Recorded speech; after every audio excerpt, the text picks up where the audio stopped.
Okay. Hello everyone, we're sorry about that. Obviously, Honore's just messaged me. Can't you get back on? We are live. Yep. So I do apologise, guys. I have no idea what the hell is going on. Maybe Facebook just doesn't like us, Nick. I think we take up too much of its time. Yeah, probably not. Don't talk about yourself. So, guys, what I'll do is I'll greet because it's not put it on Things Network. Um, uh, what I'll do is I will hand it over to Nick, and I'll let him carry on. There is one thing you'll have to do when you're backstage. You'll have to share the screen out when I get the presentation all ready to go. That's absolutely fine, my love. Just you tell me when. I'm your magic assistant. At least this time you're able to hear me. So, Oh, uh, well, that's a freaking blessing. yeah. Um, I hope you said it. One other quick question before you go. You said it is broadcasting on Things Network or not this time? No, not this time, but it was the first time. That's bizarrely enough. But I'll put it in anyway, so it's absolutely fine. Yeah. So I'll still be here anyway. I'll still interject and read the comments and that. Yeah, because as usual, I'm not going to be able to see comments when I do the slideshow. So, yeah, just wanted We have two people in just now. Can MD say hello? Hasta la vida. to. Adios, amigo. I wonder if that's Kate and Noreen. I often wonder. Noreen can straight up with everyone. But I'm sharing this like mad. I swear I'm gonna get a ban tomorrow. You know, it's kind of weird too because for just a second there, my camera was freezing up. Wasn't sure why I was doing that, but geez, a lot. Oh, there's Noreen. Okay, that's one. Hey That's one of the. Noreen. All right, yeah, Hey we're back, Noreen. Noreen. We can finally Um, you can finally hear me now. I know. Jesus Christ, my phone keeps jumping. Sorry guys if you get triple and double the share. No showing in Things Network, I know, honey. It's been a pain in the arse now. I'm not even going to argue with it. So let's get down to it, Chieftain. I'm just letting I don't know if Kate's watching, but I'm just letting her know right now we're back online. I am just going to share this link to Things Network and Tour Network. Okay.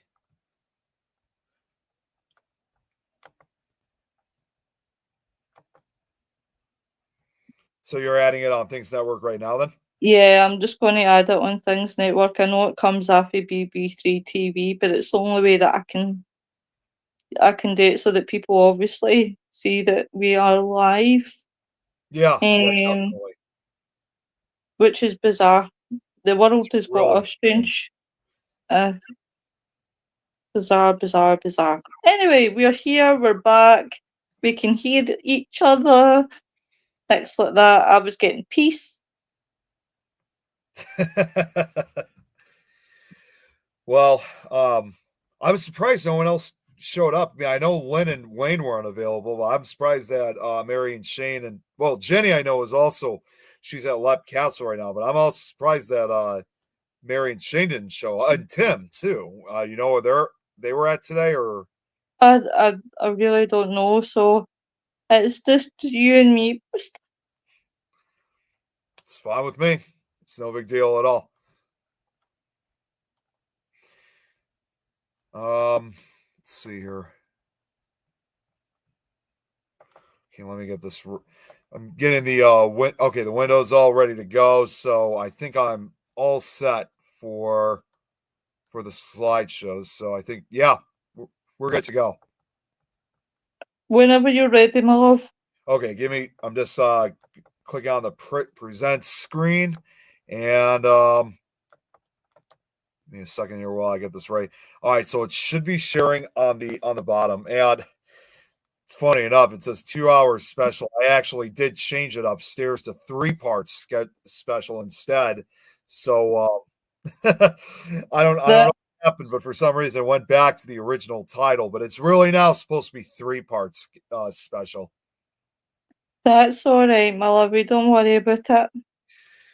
All right. Well, in that case, first off, thank you, Lois. And without further ado, we'll get started. I don't know if Noreen, who's watching, I'm not sure if she saw what would have been part 2 last week, but today I'm going to be focusing on part 1 in this case, what you guys missed on Wednesday, and I'm willing to do it a second time so you guys can get to finally connect the dots of how this all began. And so yeah, without further ado, let's begin. Hang on one second. Okay.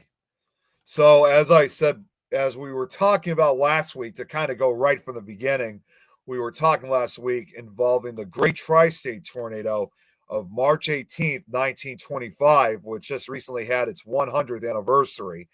And it is quite a story, obviously, as you guys heard from last week. But now we're going to start from the beginning in this case. Just before we get started, we're going to look at just a few other historic tornadoes, 2 of which that preceded the 1925 one, and also the most recent one, like I always do with a lot of these disasters. So we'll start off quickly with just the most recent event, and that was December 10th, 2021.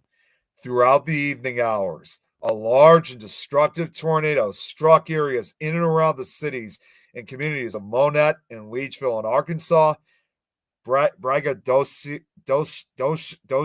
I should have looked that one up, even though I had time to. In Haiti, in Missouri, and Tiptonville and Sandburg in Tennessee, killing 8 people and injuring 16 others. The tornado was the second strongest and third deadliest of a massive tornado outbreak on December 10th to 11th, 2021. The tornado reached peak intensity twice. The first time east of Braggadocio, and the second time in Tiptonville, leading the National Weather Service to assign a low-end EF4 on the enhanced Fujita scale with maximum wind speeds at 170 miles per hour. Early estimates suggested that the tornado family, identified by some media outlets as a quad-state tornado due to the storm's long track extending into Kentucky and its similarity to another tornado from 100 years ago, the 219-mile tri-state tornado of 1925. May 7th, 1840. The Great Natchez tornado was a powerful and deadly was a deadly and powerful tornado that hit Natchez, Mississippi. While officially unrated, it is retrospectively estimated to have been at least a violent F4 tornado on the Fujita scale. Its 35-mile long, 1,000-yard wide path was marked by severe damage and uncertain estimates of casualties, though many, unfortunately, enslaved Africans, possibly numbering in the hundreds, reportedly died on plantations in Louisiana but were not accounted for. The tornado, now, I will admit, the Natchez tornado. Oh, hey, Robert, I didn't even notice you were there. You How could you not notice that our Australian friend had came in? See, That's again, when I'm because doing the slides, I can't see it when I'm doing this, unfortunately. he's a secret assassin. Yeah, I'll just slide right in and be unnoticed. Yeah, Yeah, I know worry you're about always it. watching, Hello, Noreen. Noreen. Hello, Noreen. Yeah, In we were fact, just. Robert, if you can see the comments, can you see the comments clearly? I'll bring that open. Yeah. Yeah, I can see him. That's fine, just as long as you can. Well, I'm just going to give a quick start. Like I said, you came in just in time as I was just about to begin, Roberts. Now we're starting off with where we should have been last week. But I'm just a few of the other preceding historic tornadoes prior to 1925. And what I'm going to say real quick about this one, describing this tornado, is that the Natchez tornado of 1840 is probably the most perfect example of a storm being at the wrong place at the wrong time. Because as it says here, the tornado reportedly came up the Mississippi River a mile wide at a point where the river is a mile wide. So it encompassed the entire river and a good part of Natchez. The tornado killed at least 317 people, and at least 109 were injured. The final death toll was 48 on land, with 47 deaths in Natchez and one in Vidalia, and 269 on the river, mostly from the sinking of flatboats. It's the only tornado in history in which it killed more people than it injured. It was also the second deadliest tornado in United States history. Oh, that's pretty mental. That one was the second, considering when you did the super outbreak. When you Yeah, think how many tornadoes were there, you would have expected a lot more to kill. it But was much about the same duration as the super outbreak, but since this was only a single tornado that happened that day back in 1840, it was definitely by far the deadliest, at that time. It still, I think, is ranked as the deadliest tornado to have ever hit both the states of Louisiana and Mississippi. So now this next one, this isn't necessarily a deadly one, but I decided to add it in for historical significance. For August 28th, 1884. On August 28th, 1884, a tornado outbreak, including a family of at least 5 strong tornadoes, affected portions of the Dakota Territory within present-day South Dakota. Among them was the first known tornadoes to have been photographed, an estimated F4 on the Fujita scale that occurred near Howard and exhibited multiple vortices. So, as you guys are seeing right here, this is pretty much the very first photograph of a tornado. Yeah, oh, I know what you guys are thinking. It looks more like a sketch drawing more than an actual photograph, but I did learn. I thought when I first came across this picture that this was just a sketch photo, but this is an actual photograph of a tornado itself in South Dakota. oh, that looks. Oh shit! Yeah. Now, the photographer was F.N. Robinson, who observed the tornado from a street in the town of Howard, about 1.9 miles east of the storm track. Now, there was also another photographer from Huron who took multiple photographs of the same tornado an hour earlier. However, unlike this photograph, these photos were lost or destroyed during the engraving process, so it's essentially been lost to time, sadly. The tornado obliterated a home near Forestburg and killed at least 30 cattle. One person was injured. 2 or more tornadoes may have also been involved. Contemporary records and survivors' recollections indicate that the storms were F3 or F4 intensity on the Fujita scale, but cannot be currently officially verified as official records began in 1950. I just want to also point out, I don't know if you guys have noticed, there is something relatively eerie about this picture. Have you noticed pretty much near the base of the wall cloud? See this cloud formation above? Is it me or That does it look like there's a face in the clouds? I was thinking that myself. It looks like someone's praying. It looks like to me like the outer edge of someone's face. You can kind of see kind of like eyes right here, and then you can kind of see what looks like a nose and a mouth. It's funny. I have a good friend of mine named Kurt Tuckfield who lives in Utah, and he's actually the one of the writers for one of the Scary Stories tribute books.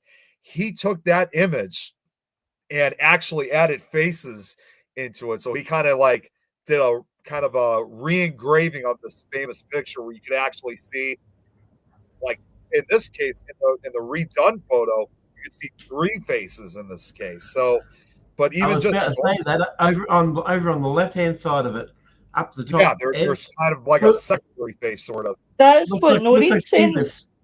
Beavis or Looks Butthead. like profile of face. Yeah, Yeah. I would. I don't. Unfortunately, I don't have the recreation photograph, but I think it's up somewhere online that you could probably find it. But you would see quite the similarity to it. Now, next up, May 27th, 1896. The 1896 St. Louis to East St. Louis, Missouri tornado, which even back in those days, I mean, in some parts of the United States, it was still referred to as a cyclone, which I know, Robert, I think you guys call them cyclones over there, still over there to this day. So, but yeah, in some areas back here, it was still referred to as a cyclone, which was why it was known as the Great Cyclone. It was a historic tornado that caused severe damage to downtown St. Louis, Missouri, East St. Louis, and East St. Louis, Illinois at around 5 p.m. This tornado was the most notable of a major tornado outbreak sequence across the central United States, which produced several other large, long-track, violent tornadoes and continued across the eastern United States the following day. The St. Louis tornado killed at least 255 people, injured over 1,000 others, and caused more than $10 million in damage, which is equivalent to $378 million in today's money in about 20 minutes. Now, more than 5,000 people were left homeless and lost all of their possessions. The hardest hit areas of the city were the fashionable Lafayette Square and Compton Heights neighborhoods in East St. Louis, as well as the poorer Mill Creek Valley. But then it got worse. Choked with debris and power, choked with debris and power, the tornado gathered power. The tornado gathered power as it crossed the Mississippi River, and although the official death toll is up to 255, the unsettling part is due to the fact that this one also crossed the Mississippi River. There's a possibility that an additional 100 people died in that tornado on Mississippi River boats, and the bodies were never found. Buildings lost more than their roofs. The walls were ripped down and the debris carried away.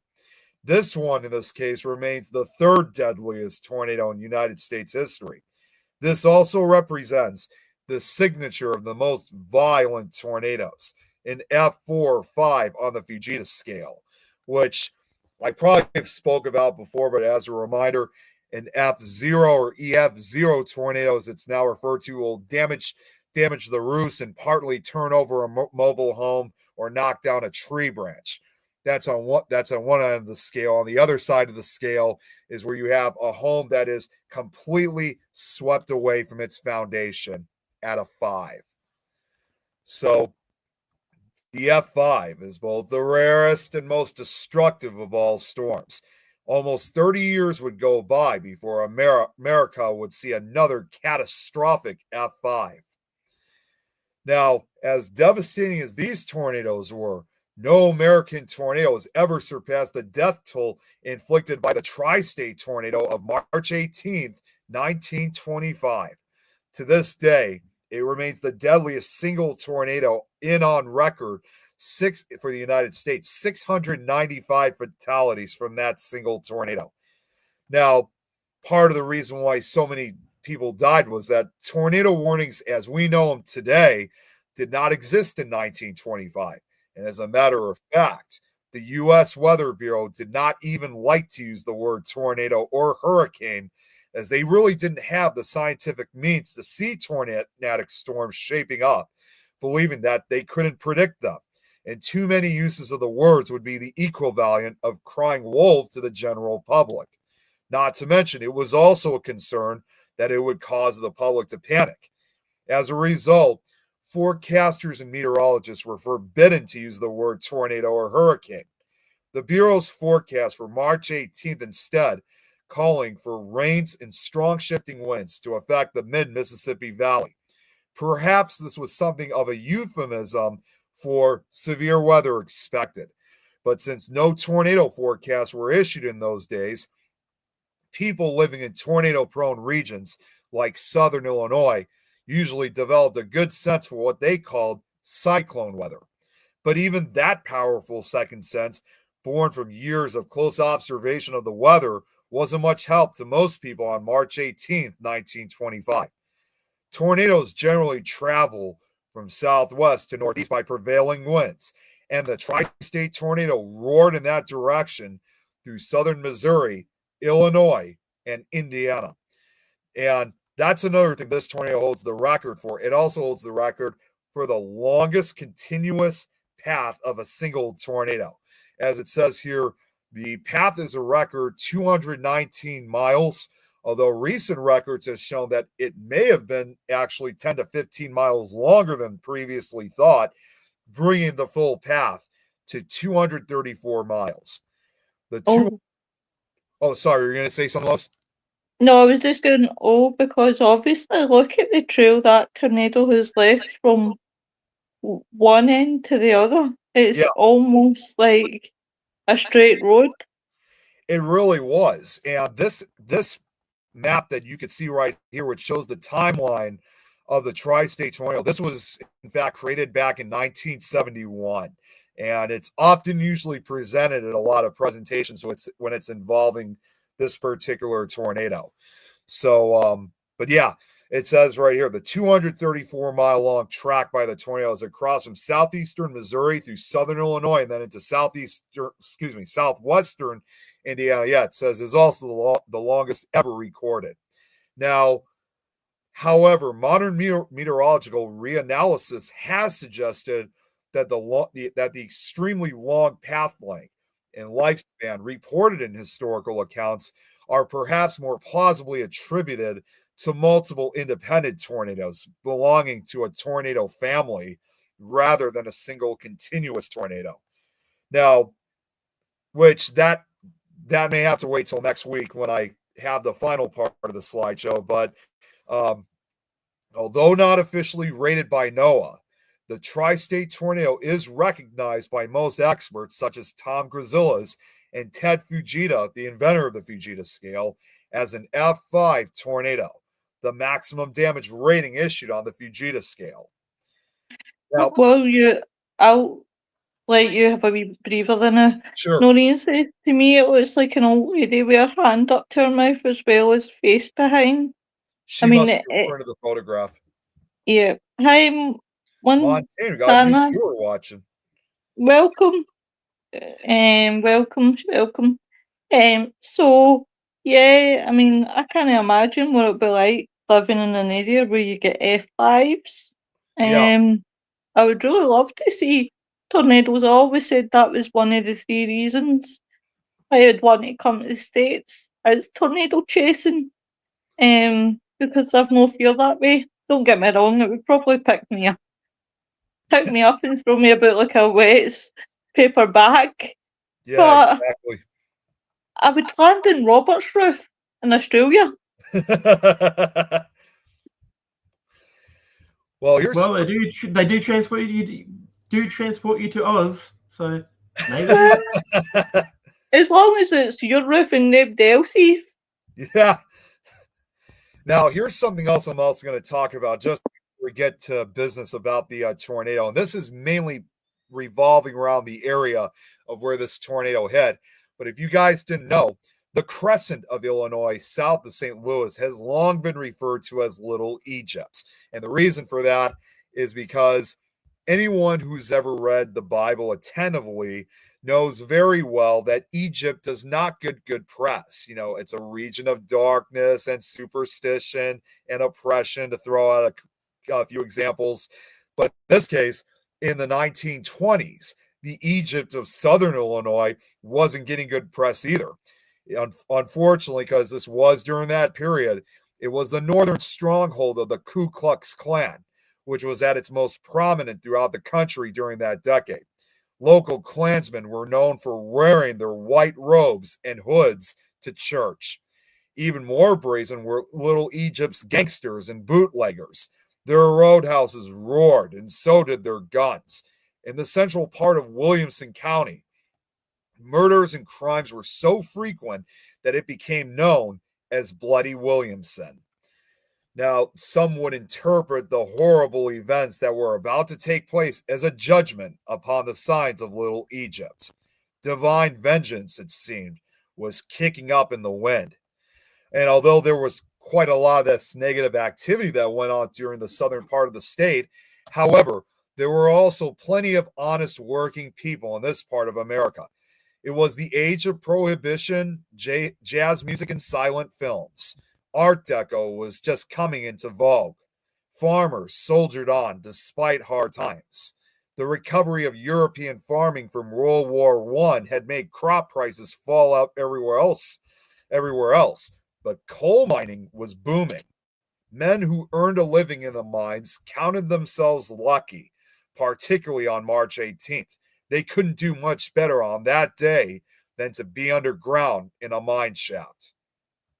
Now, to kind of talk a little bit about, how the storm first organized, during a 6-year review study of the tri-state tornado published in 2013, new surface and upper air data was obtained, and meteorological reanalysis was utilized, adding significantly to knowledge of the subnautic and even mesoscale background of the events.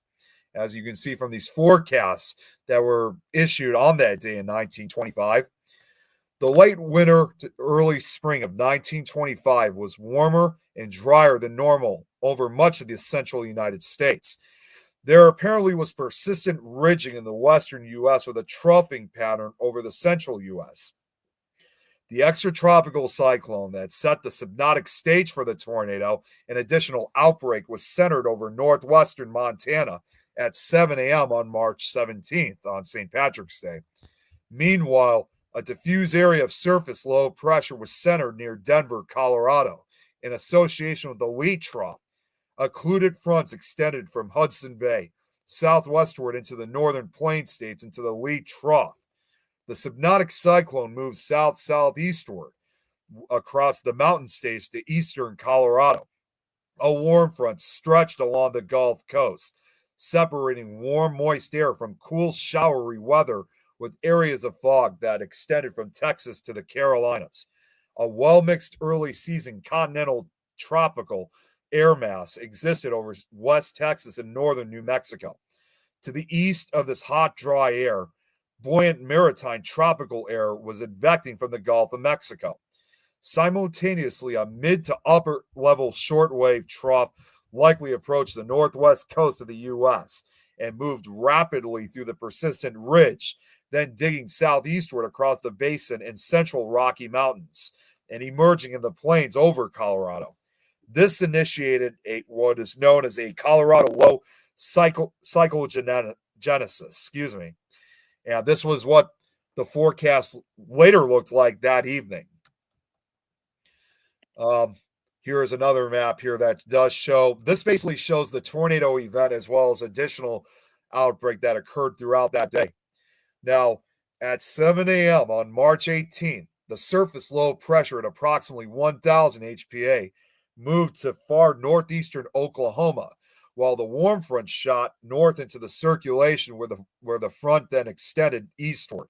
A maritime polar cold front draped southeastward across eastern Texas with a dry line forming directly to the south of the low. The open shortwave, likely somewhat negatively tilted, was continuing to approach from the northwest, and an apparent outflow boundary moved just to the south of the warm front over northeastern Arkansas and northwestern Tennessee. Several weak pressure troughs were traversing to the cool sector of the north central U.S. Surface temperatures in the warm sector near the dry line and warm front ranged from 60 to 70 degrees Fahrenheit, and the dew point was 55 to 65 degrees Fahrenheit, with higher values farther south and increasing over time as the deepening low pressure area continued to pull up air from the Gulf of Mexico. This resulted in unstable air and lower cold cloud bases or low LCL heights, which is favorable to tornado genesis. From southeastern Kansas to Kentucky and Indiana, early morning showers and thunderstorms north of the low and warm front cooled and stabilized that air, retarding northward advancement of the front. and led to a sharp contrast in temperature from north to south.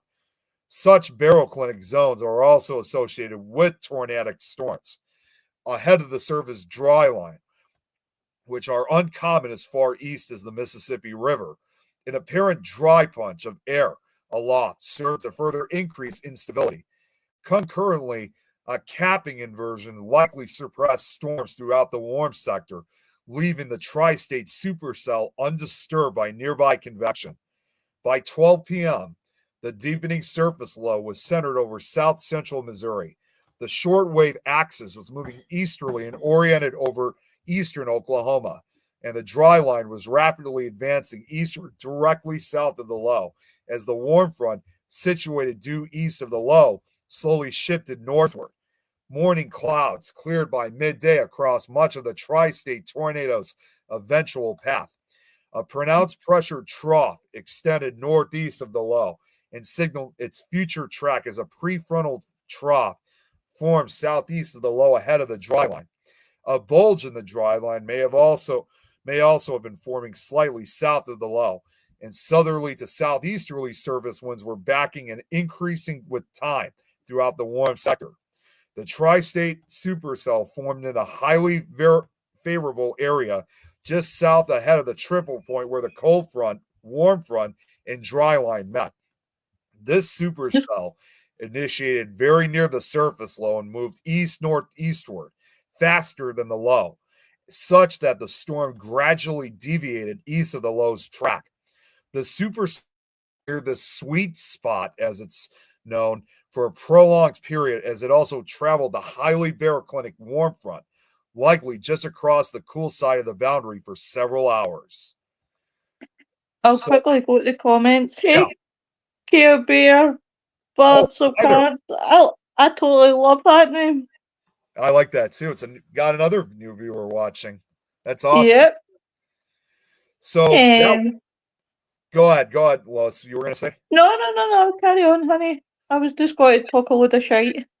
So that was kind of the background information of how it all developed. But to get to the actual event itself, thunderstorm activity began just after midnight as several storms erupted to produce large hail across eastern Oklahoma and Kansas, as well as a brief tornado that damaged several structures west of Coffeyville. Light rain broke out shortly before daybreak across much of Missouri, Illinois, and the southern half of Indiana, creating a pool of rain-cooled air to the north of the advancing warm front. By midday, the surging warm front had brought temperatures into the middle and upper 60s. Plumes of unstable air near the surface began to rise into the atmosphere, eventually bumping into the warm, dry cap. Just minutes after noon, near the triple point where the warm front, cold front, and dry line merged in south central Missouri, a lone thunderhead burst into the sky. Whipped and twisted by the strong wind shear throughout the atmosphere, the thunderstorm quickly became supercellular as it raced across northeastward. Now, another note that's pretty important to bring up, this tornado was actually part of a larger tornado outbreak with several other destructive tornadoes the same day in Missouri, Illinois, and Indiana, as well as also Tennessee, Kentucky. Oh, I accidentally said Indiana a second time. But also additional tornadoes in Tennessee and Kentucky, as well as significant tornadoes in Alabama and Kansas. At least 12 tornadoes touched down and wreaked havoc that day. By all accounts, it was a widespread outbreak with severe storms occurring as far east as Ohio, as far southwest as Louisiana, and as far southeast as Georgia. Strong thunderstorms were reported in a broad area that also included parts of Oklahoma, Michigan, Ontario, Canada, Pennsylvania, and West Virginia. Numerous reports of hail and straight line winds were reported with up to 4.5 inches in diameter.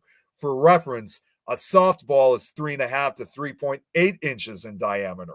So these hailstones were huge. What began in the early mid-afternoon as discrete supercell thunderstorms eventually consolidated into a potent squall line. This This makes the tri-state outbreak the deadliest tornado outbreak, March 18th, the deadliest tornado day, and 1925, the deadliest tornado year in U.S. history. Now, not surprisingly, in addition to confirmed tornadoes, there were undoubtedly others with lesser impacts, which sadly the occurrences have been lost to history. So, now to get to the official timeline. March 18th, 1925. If a devastating tornado was on its way, there was no sign in the sky. March 18th began as an enticingly warm early spring day. Patches of blue sky mixed with rain clouds. Eventually, the skies darkened to deep charcoal, as it normally would on a spring day. Now, according to the accounts from what I've heard, is that when this storm developed, this was not a day in which people were like, gee, the sky is looking really ugly looking. It's really windy. We're going to have a bad storm today. No one really thought of it that way. So we're going to start off with the official first town in Missouri, Moore Township, 12:40 p.m. The tornado was first sighted as a low, ragged cloud and eventually into a weak, highly visible and relatively small condensation funnel in the rugged forested hills of Moore Township, Missouri, at about 12:40 p.m. However, this was likely a separate member of the tornado family, and the main member likely began in Reynolds County, west-northwest of Ellington, around 5 minutes later. Ellington, 1 p.m. The first fatality occurred around 1:01 p.m. when a farmer was caught off guard northwest of Ellington. And once again, this is the same map path, but now I've actually zoomed in to kind of really create the timeline of this tornado. As Sam Flowers spurred his horse on toward his farmhouse, a low rumble grew on the horizon. The sky to the southwest had grown dark and menacing, and a warm wind had begun whistling through the tall oaks and short-leaved pines. The horse, affectionately named Babe, broke into a full gallop as Sam grasped desperately at his saddle horn. Large hailstones pummeled the earth and left divots in the soft grass. Within seconds, the distant rumble bore down with a tremendous roar. What happened next is not clear, but a short while later, Babe returned to the Flowers farm without her rider. Sam was found several hours later, some distance from the road, his head smashed beneath a tree. The devastating tornado in United States history had claimed its first victim. Okay, 2 minutes and I'll do the comments. Hi, Iron Fire. Glad that you're back with us. And they're just having a wee bit of conversation. We can go our full 2 hours tonight. Joe is cancelled his show. Who's after me? So I've asked Jeremy just for that wee extra half an hour, but we've lost. Well, then that's more than enough than what I need to get to like where we ended up from last week. So this works out perfectly. So next town, Annapolis, 1:15 p.m. The tornado sped to the northeast, moving into Iron County and hitting the small mining town of Annapolis and the mining village of Leadana. In Annapolis, most residents had just returned to work from their lunch breaks. Just east of town, the tiny outpost of Leadana, named after the I always have trouble saying this one word, but I'm just going to skip over it. Named after the mineral harvested throughout the area, many of the men had returned to toil in the mines deep below ground. Children had just been called in from recess at Annapolis School and were streaming back into the small 2-story brick structure. The first indication of trouble came from residents just outside of town who were afforded a relatively clear view of the rolling hills to the west. The skies in that direction had taken on a strange, bruised appearance, the type that often preceded the strong storms that lashed the region at least a few times each spring. Suddenly, a murky figure emerged from the nearest hill. More resembling a great billowing fog than a funnel cloud, the tornado ripped through the valley and engulfed the tiny town and its residents in seconds. The children at Annapolis School became frightened by the rapidly deteriorating weather. The sun disappeared in a torrent of rain and hail. Wind shook the trees outside the schoolhouse windows. The teacher, fighting back her own trepidation, gathered the children around her desk in an attempt to comfort them. The cries of the 25 students were drowned out by the furious roar as the tornado blasted through, taking just seconds to reduce much of the brick schoolhouse to rubble. Miraculously, all of the children survived with only minor injuries. The mines in Leodana also sustained heavy damage. Offices, medical buildings, grocers, and other structures were destroyed, and much of the mining machinery was ripped up and mangled beyond repair. Within minutes, two people, okay, for some reason the pictures were not showing up. This is what I was trying to get up. So you can see the destruction. I think this was of the Annapolis School, I believe, and this was at the mines of Leodana. So within a matter of minutes, 2 people were killed, and an estimated 90% of the town was leveled. Cherokee Pass, 1:40 p.m. It then crossed into the sparsely populated Madison County areas of Madison County, south of Fredericktown, where near the Cherokee Pass, the tornado steadily began to grow larger. But just before we go, I just wanted to give you guys a quick second so you can look at these pictures, how much it just ripped these areas apart throughout Annapolis. Oh my God. Look at its destruction. Yeah, just reduced the school to splinters. And while part of the mine is still standing in the foreground, you could just see everything else was just torn apart.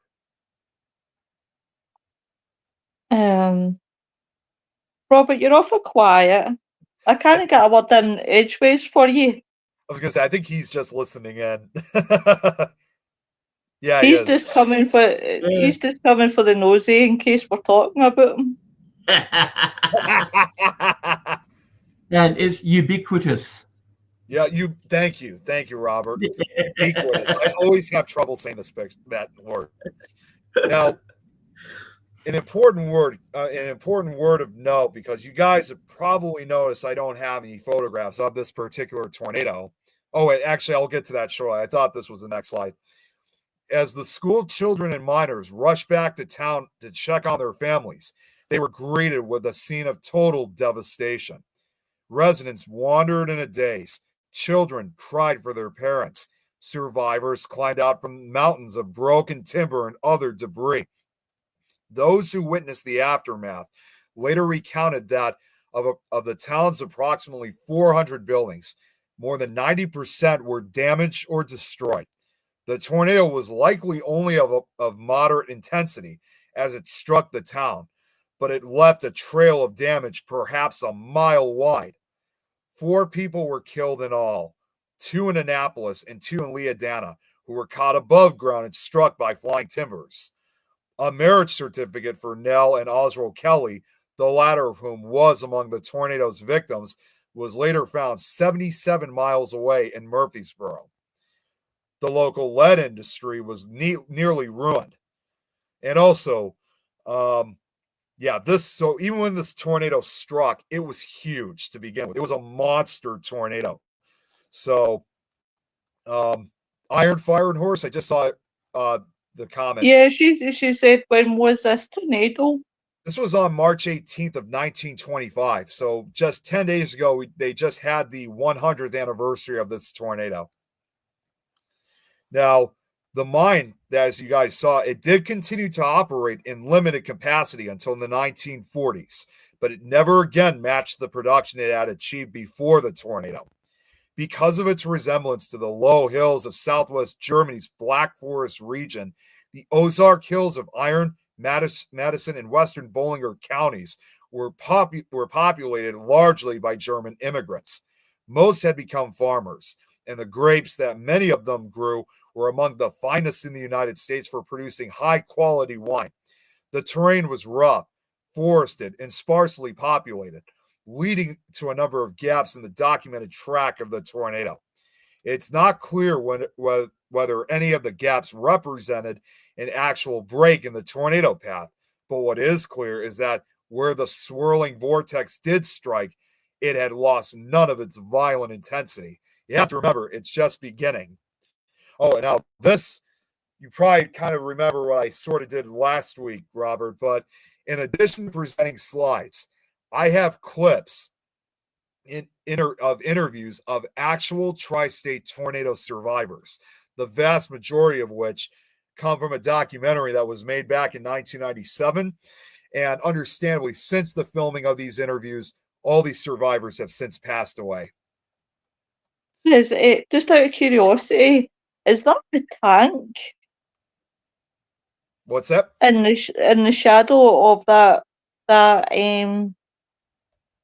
is it a church? Is it a house? It looks like there's a tank. It's a schoolhouse. I'm about to click the video. Let me know if you guys could hear. I'm just going to do a quick test run just to make sure you guys could hear it. So, through the windows of the Annapolis school. Yeah, I can hear it, but Robert won't stop talking. He wouldn't. I mean, I can't get in a word that edgeways. oh, okay. All right. Well, I'm going to play it again then, and we're all set then. Through the windows of the Annapolis schoolhouse, the sky darkened to a deep charcoal at will on a spring day. Bernice Jones and her classmates heard a seemingly familiar sound. Like a train, like a heavy loaded train. It was really pulling. But the rapidly approaching sound wasn't that of a train. At that moment, Bernice's father was 450 feet underground in the lead mine. There was a faint rumbling overhead, followed by total power failure. The miners were stranded in darkness. A narrow staircase, their only route to daylight. No hoist, 450 feet. They would start a man, and they had landings every so often, you know. Slowly, Bernice's father and the other miners emerged from the black hole, completely unprepared for what they were about to see. Devastation. Said he just couldn't believe his eyes. You just couldn't imagine how that could happen. A giant tornado had touched down in the wilderness a few miles away, and it made a terrible visitation upon the little town. It came over the ridge, just swept through the town and took most of the town away with it. Okay, so you're going to see more clips like this. Very similar like what I've done before, Lois, with the Galveston one. Whoops, I don't know what happened here, but I'm going to fix this up. Now here's what I was going to say. Now, you guys have noticed that I haven't really shown any pictures, of the tornado itself. That's because there's a really good reason for it. For starters, mysteriously, there were no reports of a funnel cloud at Annapolis. What witnesses saw something that looked like a dark ground-hugging fog. One eyewitness described it looking like a cloud eating the ground. But according to the National Weather Service, because of these reasons, there are no photographs or film reels of the tri-state tornado were taken or are known to exist. And part of that reason, too, was the tornado was frequently described by witnesses as an amorphous rolling fog, boiling clouds on the ground, a big wide fog bank, a dust storm, or even a fire, and fooled normally weather-wise farm owners in addition to people in general who did not sense the danger until the storm was upon them. So, in other words, what made this even more frightening is that it didn't, upon witnesses, based on eyewitness accounts, it didn't look particularly menacing or anything. It just looked like fog moving along the hills. Yep. Iron Fire says, "Oh man, underground in the dark, I would freak out." Yeah. To be honest, I would love that. Iron Fire says, "Looks like two photos on top of each other." That was because, again, it was the video transitioning from one scene to another. So now another reason, the main reason why this tornado looked so unrecognizable was the condensation funnel was also reportedly sometimes wrapped in copious dust and debris, which likely obscured it and made it less recognizable. The parent supercell apparently transitioned into what's known as a high precipitation HP variety by the time it struck the later town of West Frankfort, meaning that the tornado was not readily visible as it approached, as it was often shrouded in heavy rain and hail. The very strong tornado, modern meteorologists estimates that its wind speeds topped 300 miles per hour in some locations, at times exhibited an unusual appearance due to partially to its size. At one point in Missouri, it was a full 1.5 miles wide and the probable low cloud base of its parent thunderstorm. The tornado was often accompanied by extreme downburst winds throughout the entirety of its course. The accompanying downbursts periodically increased the width of the damaged path from the overall average of 0.75 miles, varying from 1 to 3 miles wide at times. So again, the additional downburst made it basically gave it almost like it had an even larger appearance and destroyed even more structures, including those that weren't even in the path of this tornado. So with that being said, like as I said before, since there are no photographs or film footage of the tornado itself in progress, we can only imagine what the tri-state tornado looked like.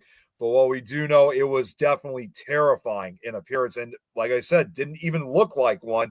But what I do have is a substitute for having pictures of what the tri-state tornado looked like. I do have pictures, several pictures, in fact, of other tornadoes. These are more recent ones that do have a similar appearance to what the tri-state tornado looked like. And here's one of them right here. This is actually a picture of a tornado that struck Wichita Falls, Texas, back in 1979. It was part of a larger outbreak, which the outbreak itself later became known as Terrible Tuesday. And someone had actually did show pictures of, a picture of this to some of the then living tri-state tornado survivors. And they said this was probably as close as to what they remember seeing.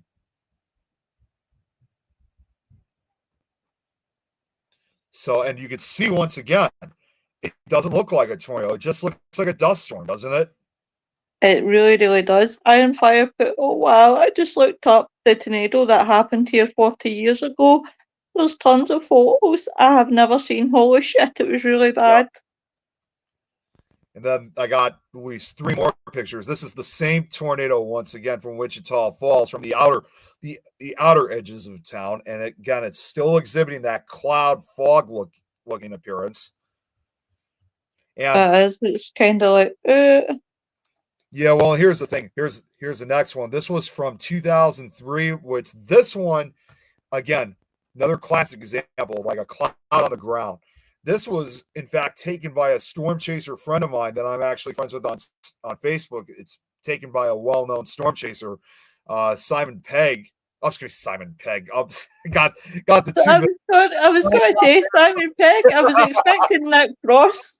No, not that. I'm trying. His name is Simon Brewer. I'm sorry. I think you've been watching too much of Shaun of the Dead.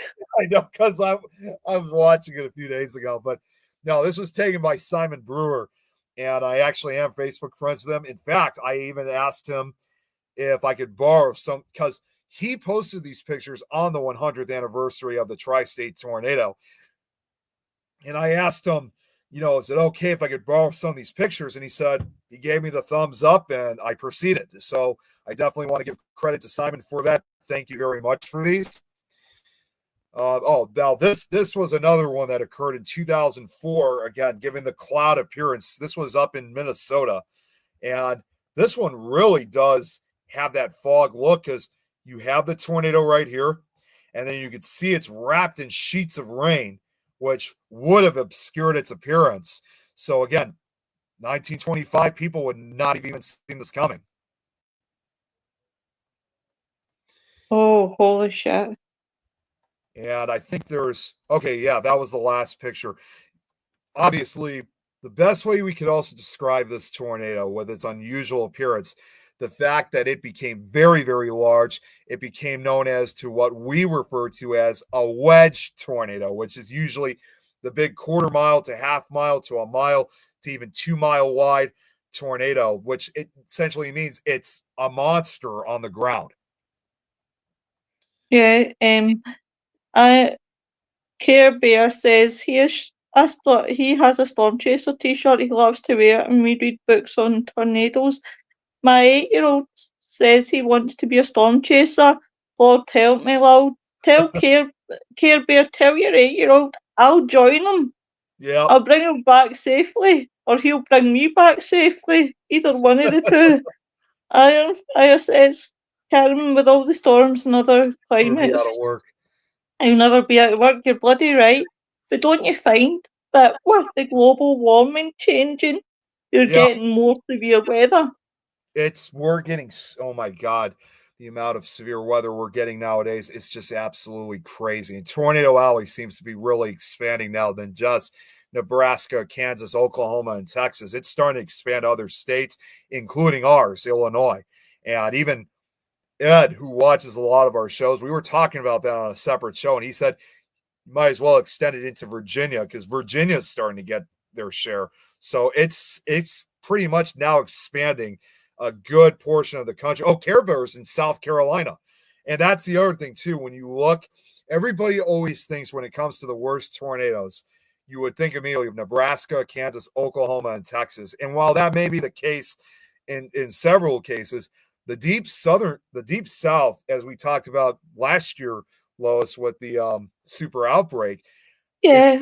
if you really compare, like in the states, in the southern states, such as like part of Eastern Texas, Arkansas, Louisiana, Tennessee, Mississippi, Alabama, Georgia, Florida, the Carolinas. And in my personal opinion, I think the deep southern tornadoes are far more worse than the Great Plains ones are, because when you have the Great Plains states, that's a mostly flat region.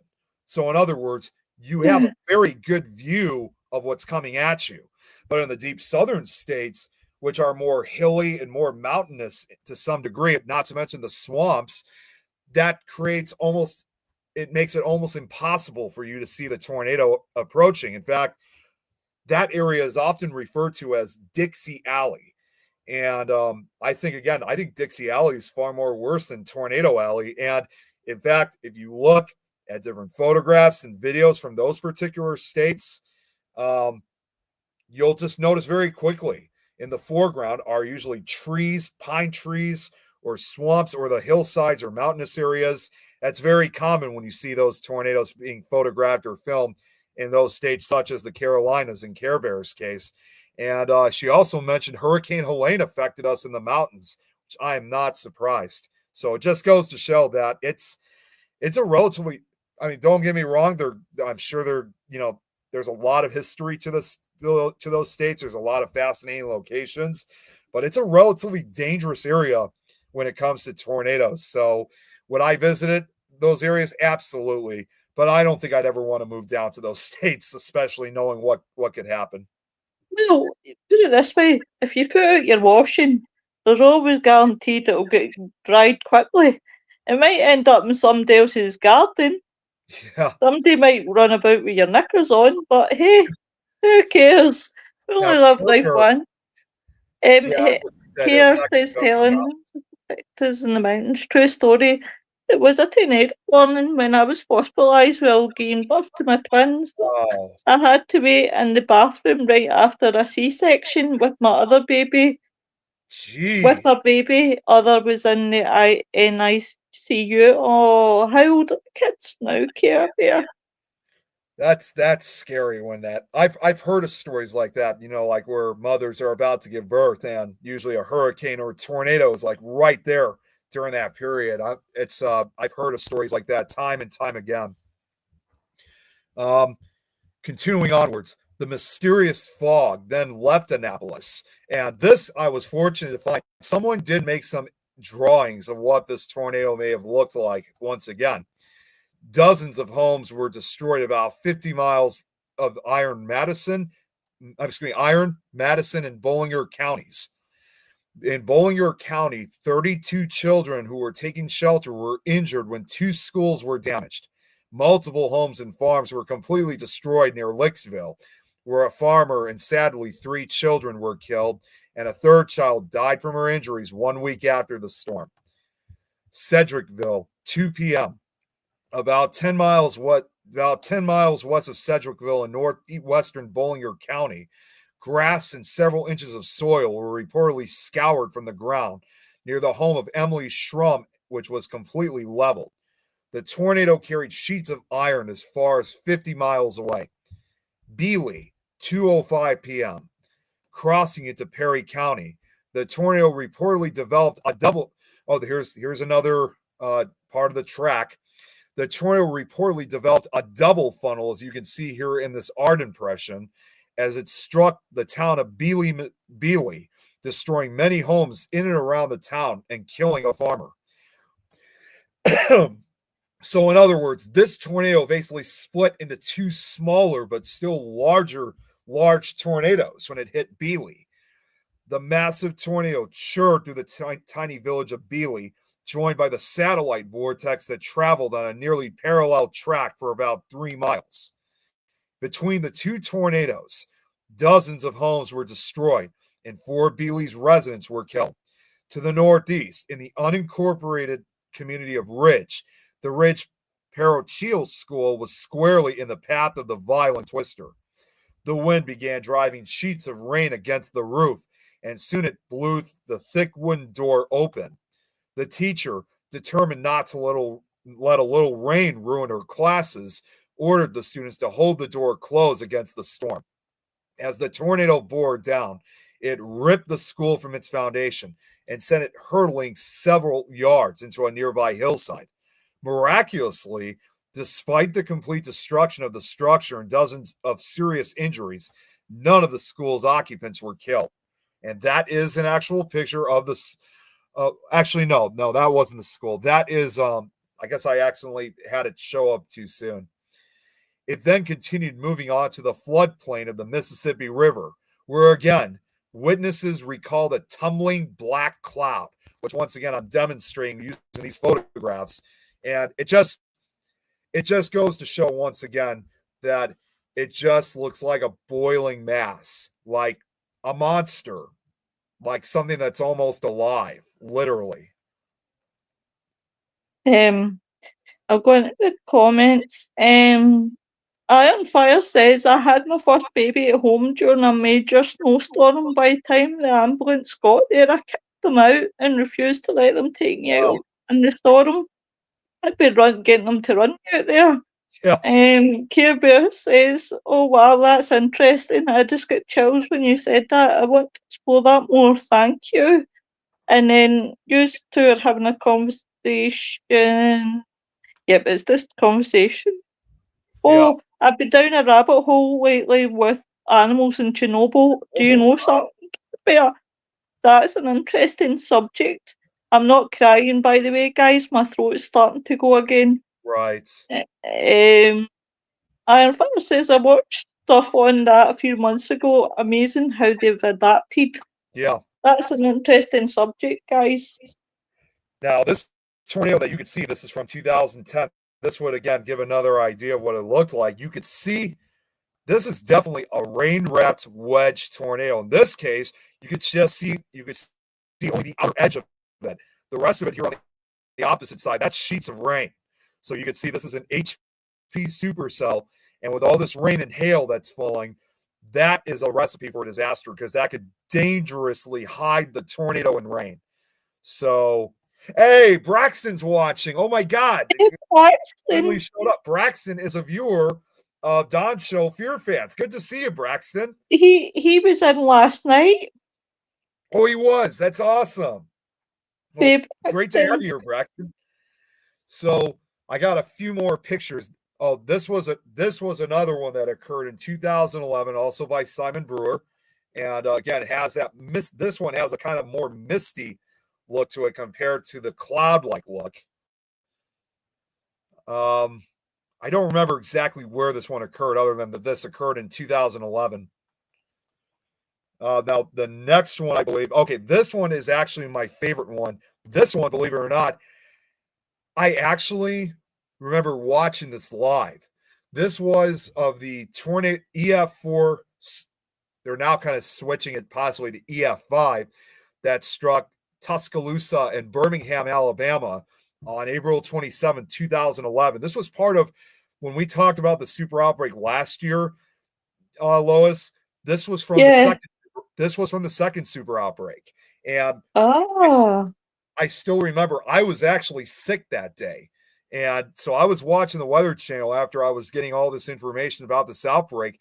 And what you see on this image right here, I was watching this live when it happened. And it kind of sent a chill to my spine, knowing that this tornado was when it was directly affecting downtown Birmingham. So, and this image in particular is what I would probably say, in my personal opinion, this is probably what the tri-state tornado may have actually looked like. And because you could see once again, the wall cloud is kind of centering around the tornado like the layer of a layer cake. And then you have the tornado right here in the background. And just seeing that for myself on TV, live television, just seeing it go, just see it pass, just seeing it go through through the edge of downtown Birmingham, take out everything, and watching what it's doing, buildings just flying, buildings and houses just flying away. It was such an unsettling sight. When you see the homes and everything, you just, when I was watching this, like when you see the homes, cars and everything, that just, that there was probably people in there and they're just being tossed around like matchsticks. And as a 17, 18-year-old kid who was watching this from the safety of his home, to be perfectly honest with you, it didn't seem right that I was just sitting at home watching this. Yeah, I'll quickly read the comments. Braxton says, Nick, Millie, yep, soft dog. Care Bear says, yeah, the frogs especially, they're black versus green now because they've evolved by developing more melatonin to combine the toxins and radioactive mess. Photos look like a pair of lips. I think she's Braxton says, in some bad weather go through near this area, the main system will come through some areas on Sunday. Yes. Care Bear says they're learning to survive multiple generations, which is fascinating science. Braxton says May 22nd, 2011, with that tornado in Joplin, Missouri. That one was terrible. Shake my head. We might have to wait to the later part of the slideshow, like for next week or so, to talk. But I do have a brief slide on that tornado. Yeah, that one says of evolution. It's really interesting. And that tornado in Tulsa, Alabama, a couple of years ago. Care Bear says it's hard to rule out inbred, especially with canine studies. Okay, just had to share. I was going to say, I don't know welcome, guys. Okay. They're talking about Chernobyl and the animals and managing to survive. Braxton says also the 1999 Oklahoma tornado was 3 of them. I'm very familiar with that outbreak. I think there's now this is another tornado that occurred that same day as Birmingham. This time this was in just in the next door state in Hacklesburg, Mississippi. This was another EF5 tornado, and once again you can see it looks like a giant fog once again, and it merges in with the rain shaft. I don't know who took this video. This is a screenshot of an actual video. I gotta say, these houses here in the foreground were definitely lucky they were not impacted by this, but this was another monster tornado that hits. It was bad. So, this is what I was talking about. States like Louisiana, Mississippi, Alabama, and Georgia, they've gotten some of the hardest and worst ones ever. So I think I got one. Okay, no, this was it. Brazo, 2:15 p.m. As the tornado tore across the more populous rolling hills and lowlands of Perry County toward the banks of the Mississippi River, the tornado again began to claim lives. At Brazo, another farmer was gravely injured and died 4 days later. Frona, 2:17 p.m. Numerous other homes and farms were completely leveled about 4 miles northeast of Frona as well. The very large, well-built home of Perry County District Judge Klaus Stuov was completely demolished. He sustained various injuries, while sadly his wife was killed and a house guest died from her injuries 10 days later. Just to the west, the home and barn of Theo Holston were obliterated, and 3 family members were seriously injured. The town of Cornwall was also hit by the tornado. Altogether, right here, I believe this is the last picture aftermath that occurred from this tornado out in Missouri.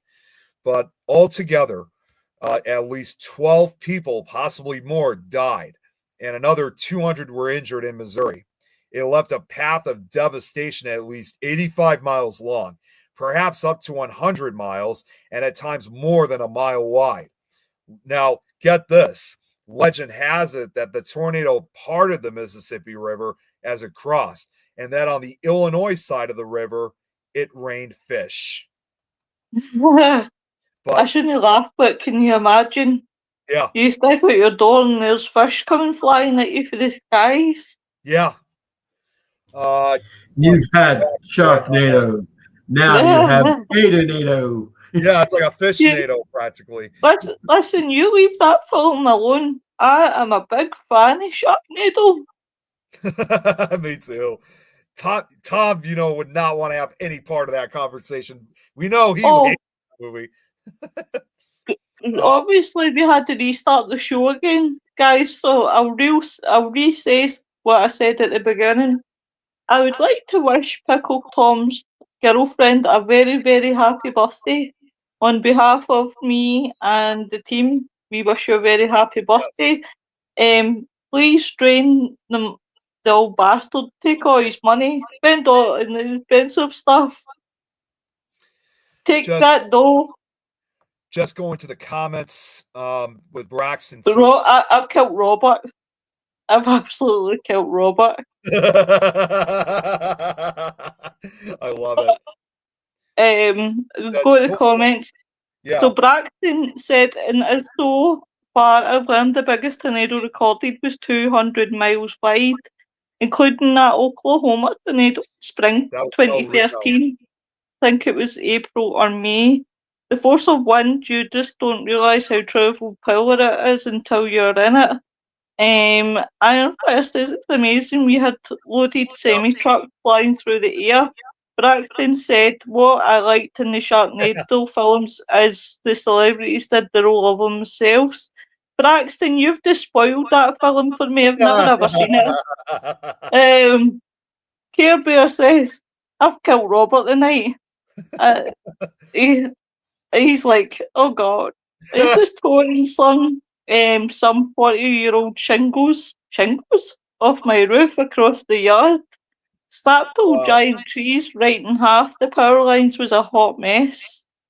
Well, I think to start off with what Braxton said, not necessarily what the tornado. I think he meant to say it was actually 2.6 miles wide. There's never been a 200-mile wide tornado, but 2.6 miles wide is the largest so far.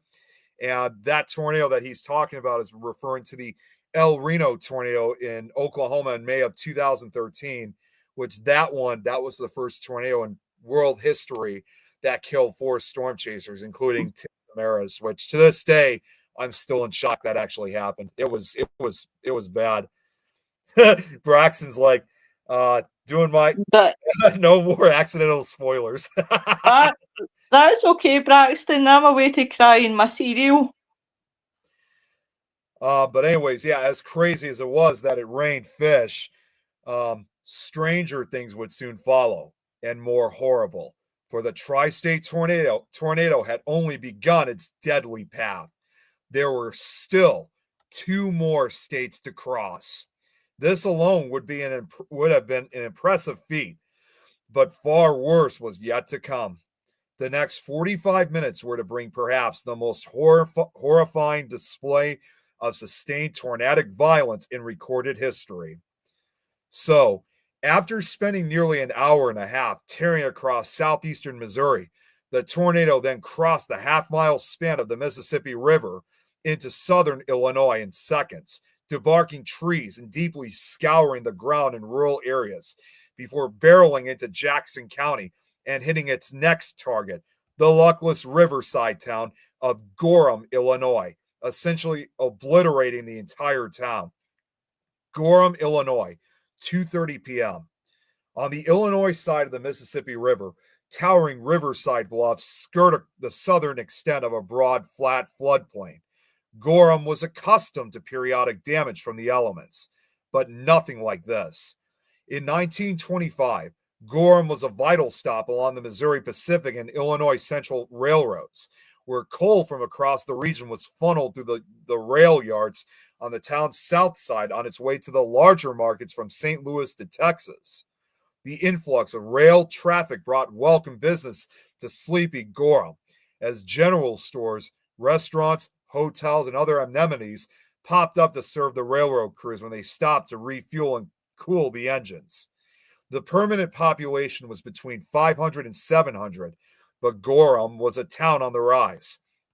Like so many others, the first warning of the approaching catastrophe that Gorham's residents received was a dark, menacing mass of cloud approaching from atop the bluffs southwest of town. The tornado roared across the fields west of Gorham with such tremendous force that it scoured a large patch of ground, stripping the grass from the earth and plowing up several inches of soil in a shallow gully. Trees on the outskirts of town were stripped of bark and limbs, with many ripped from the ground or snapped off. Those in Gorham had only seconds to react as the thundering black mass bore down on the town. Now, this text is pretty small, you guys are about to see, but I could see it easily, though, so I could still read it. The tornado entered town near the rail yards, throwing boxcars and demolishing the nearby depots and office buildings. A section of train tracks was torn from the ground, and some of the cross ties were thrown into the rubble of surrounding buildings. A row of homes and businesses along Main Street virtually exploded in a cloud of shattered timbers and roofing. The rest of the town met the same fate, as rows of homes, apartments, and other buildings were reduced to rubble in a matter of seconds. One child was thrown nearly a quarter of a mile into the ruins of a business. In the words of a reporter for the St. Louis Post-Dispatch, all morning before the tornado, it had rained. The day was dark and gloomy. The air was heavy. There was no wind. Then the drizzle increased. The heavens seemed to open, pouring down a flood. The day grew black. Then the air was filled with 10,000 things: boards, poles, cans, garments, stoves, whole sides of the little frame houses. In some cases, the houses themselves were picked up and smashed to earth, and living things too. A baby was blown from its mother's arms. A cow, picked up by the wind, was hurled into the village restaurant. Near the center of town, a large building housed both the grade school and high school. The tornado tore off the roof and battered the thick walls, collapsing them in on the children and teachers sheltering inside. 13-year-old Margaret Brown, daughter of school superintendent Lewis Watson Brown, was killed when... Oh, and I got to say one more thing before I continue. Unlike most tornadoes, this one, probably without a shadow of a doubt, has probably some of the most graphic and goriest deaths I've ever heard from tornado victims. Because a lot of times whenever we hear people that are killed by tornadoes, usually it's either they were killed from blunt force, like a blunt force object, or they got a concussion, or several broken bones, or they were crushed to death by debris. And believe it or not, on some rare occasions, even from frights. You usually hear that most of the time. You've never heard of such deaths like this, where people were like literally ripped apart or impaled by debris. It's just so in this case with 13-year-old Margaret Brown, she was killed when she was reportedly cut in two by a large brass bell that had fallen from the peak of the roof. Brown's What? wife, Della, was also killed when their home was swept away. 2 other families also suffered tremendous losses. 73-year-old Mary Moschenrosen and 3 of her adult children were killed by the swirling vortex, as were 4 members of the Needham family.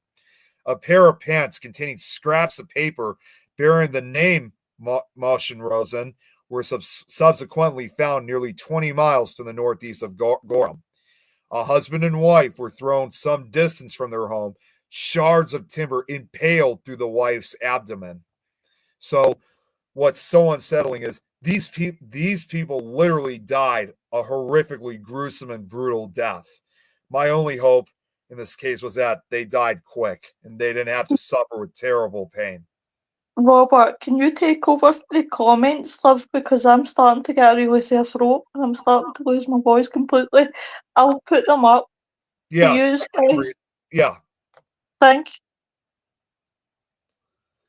Blessed to be not in the tragedies of North Carolina and Tennessee. She's referring to Helene, I think. I have a buddy in Tennessee. It's still a mess in her. I'm not surprised, Fire Horse.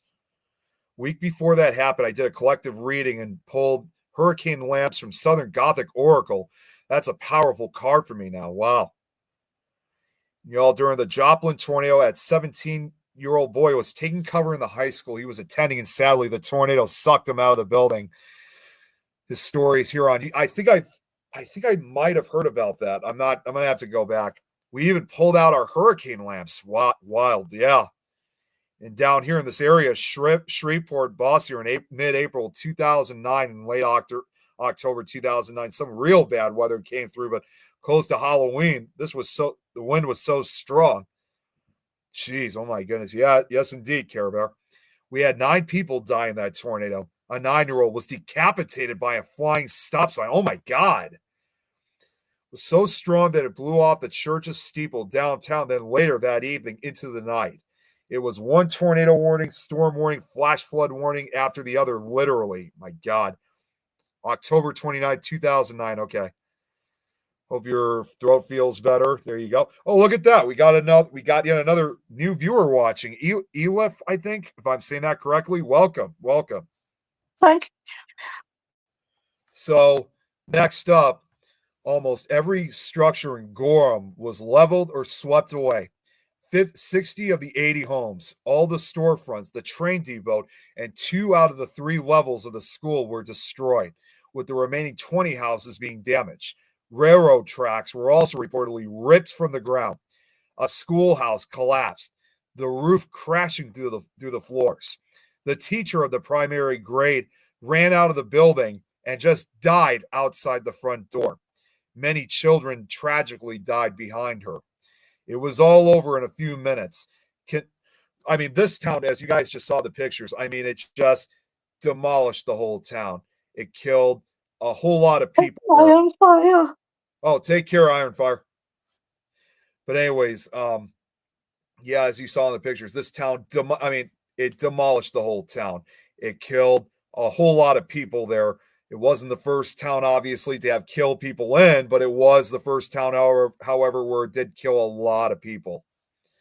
So, but yeah, it was all over in a few minutes, continuing to the northeast at an average speed of 62 miles per hour.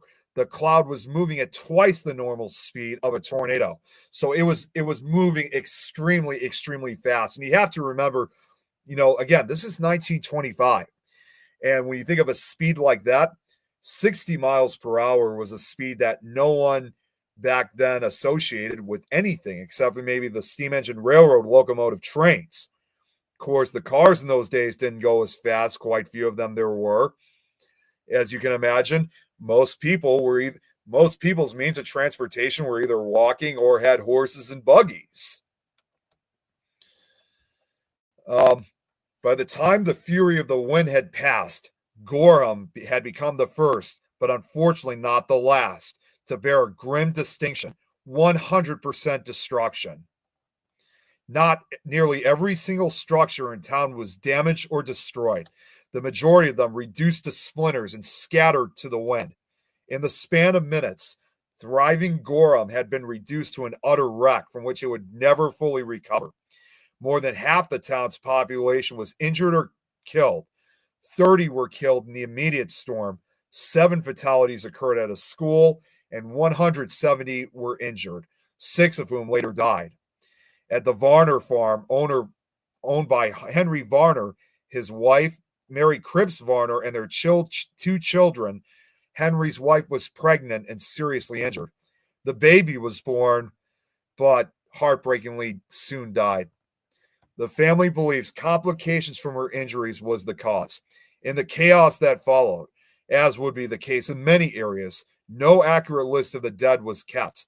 As best as can be discerned through newspaper reports and cemetery listings, between 32 and 37 of Gorham's residents were killed.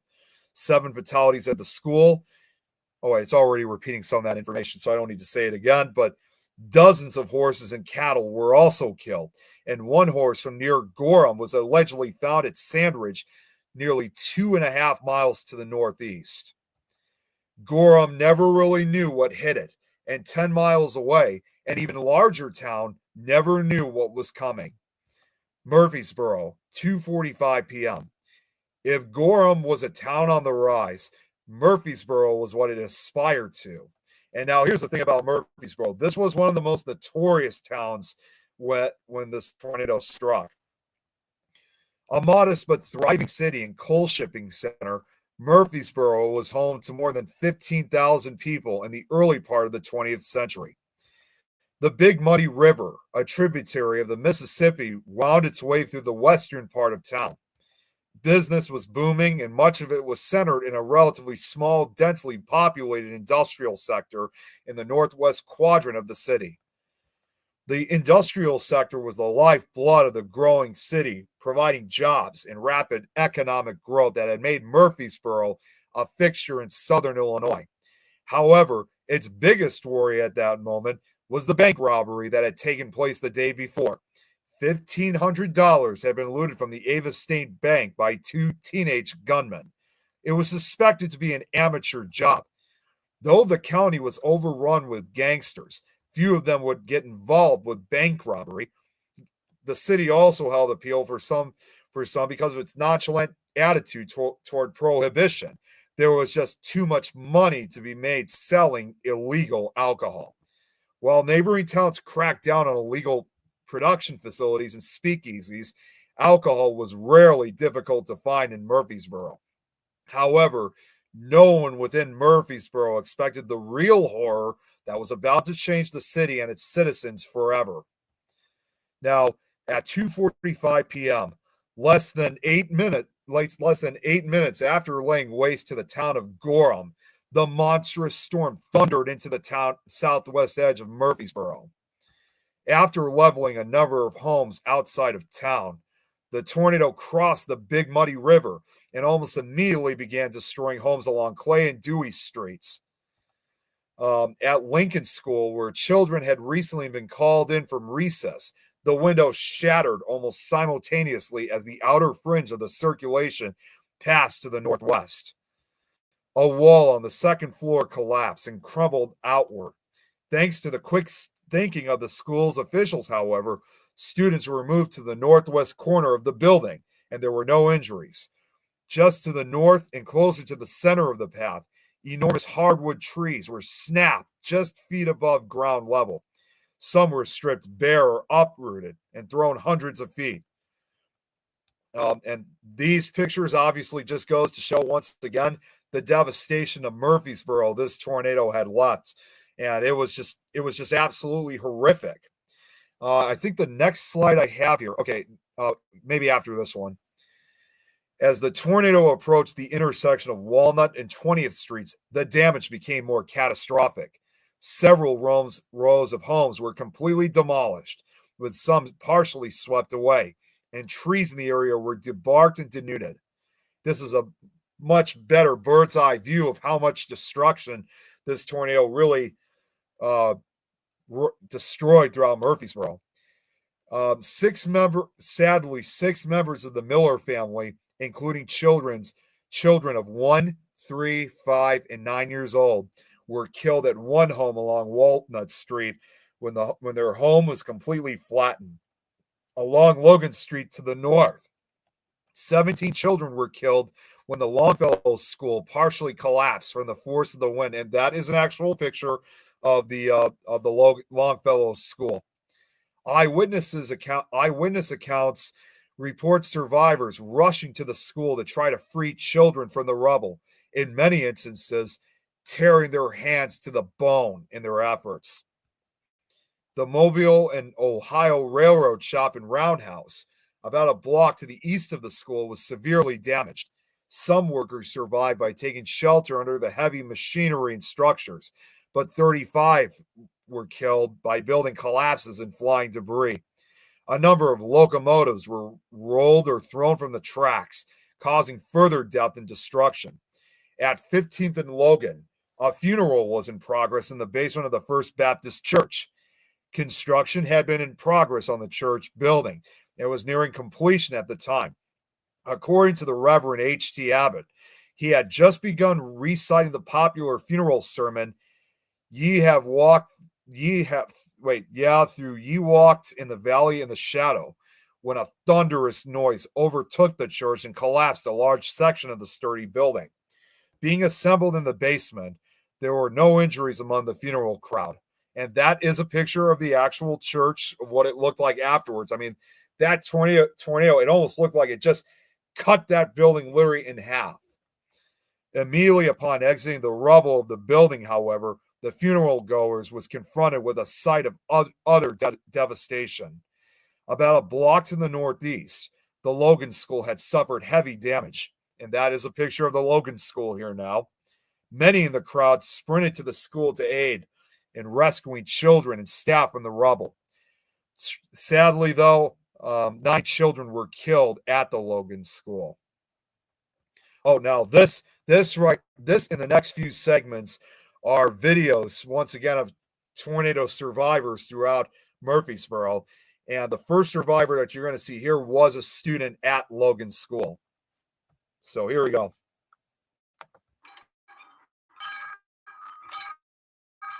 That afternoon, children filled the classrooms of the John A. Logan School, which had been condemned a year earlier. The soft bricks used in its 1884 construction were now thought to be unsafe. The school was set to be bulldozed at the end of the school year. At 2:45 p.m. on March 18th, the students were in class, many of them looking out the west windows at a very unusual sky.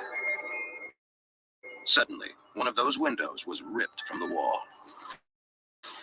Pane of glass sailed right across the room, hit the blackboard, and just splattered. Seconds later, the roof flew away. Walls disappeared into the sky. 7 children died in the wreckage of Logan School. Fortunately, much of the soft brick had simply been carried away instead of falling into the classrooms. This was one of the safer places to be. Okay, so next up, let's see what we got. Oh, actually, okay, I thought it was after this one, but I guess it's going to be in the next few segments. The tornado continued northeast, chewing through the residential heart of the city. The twister leveled all but the extreme southeastern side of town, where many densely populated working-class neighborhoods saw some of the storm's most horrific effects. Hundreds of homes were completely leveled and swept away in some areas, crushing or throwing those inside. Many other structures were also damaged or destroyed throughout the town. Many families suffered multiple casualties. When a horse and buggy was caught in the tornado near Manning Street, the horse was found more than half a mile away, but strangely, the buggy was never found. In all, at least 120 city blocks were completely demolished by the tornado's unbridled fury. Once the tornado had passed, unfortunately, another disaster began to unfold. Coal-burning stoves throughout the city, toppled or thrown by the wind, ignited fires that quickly turned the shattered piles of rubble into a great inferno. Many of those who were fortunate enough to survive the initial onslaught burned to death as the fire erupted out of control. 18 people were killed by fire at the Bluefront Hotel. This was the remains of the Bluefront Hotel right here after becoming trapped in the basement. With the water mains destroyed, dynamite was used to try to stop the fires, but only caused more destruction. By the time the fires had been extinguished, Murfreesboro was in ruin. I mean, this was just, such a huge complication that the fire department was just powerless to stop it. And it's just, I should have mentioned this earlier. It's just a horrific realization that, when it crossed the Mississippi, the tornado more or less crossed a railroad line in which the string of towns have been built. So this was just a recipe for disaster. Oh, okay. So we got another video here. This is from another documentary from a segment it was just only talking a segment of this tornado. This was in fact something that broadcast on the Weather Channel, and this was originally filmed back in 1994. So it interviews 2 additional survivors. So this is about a 3-4 minute clip. So I'm going to play that now so you guys can check it out for yourselves. Murfreesboro, Illinois, suffered the greatest losses in the tri-state tornado. $10 million in damage, 234 dead. Frances Bauer was taking her baby's diapers off the clothesline. Oh, we were about, I'd say about 400 or 500 feet from where the wind was blowing. I'll never forget that. It wiped my mother's house off the map. Big, low, rolling wind. Oh, this looked like it was, sometimes it was going like this, and sometimes it was going like this. I don't know how them clouds would mix, but it just looked like a great, big, heavy cloud.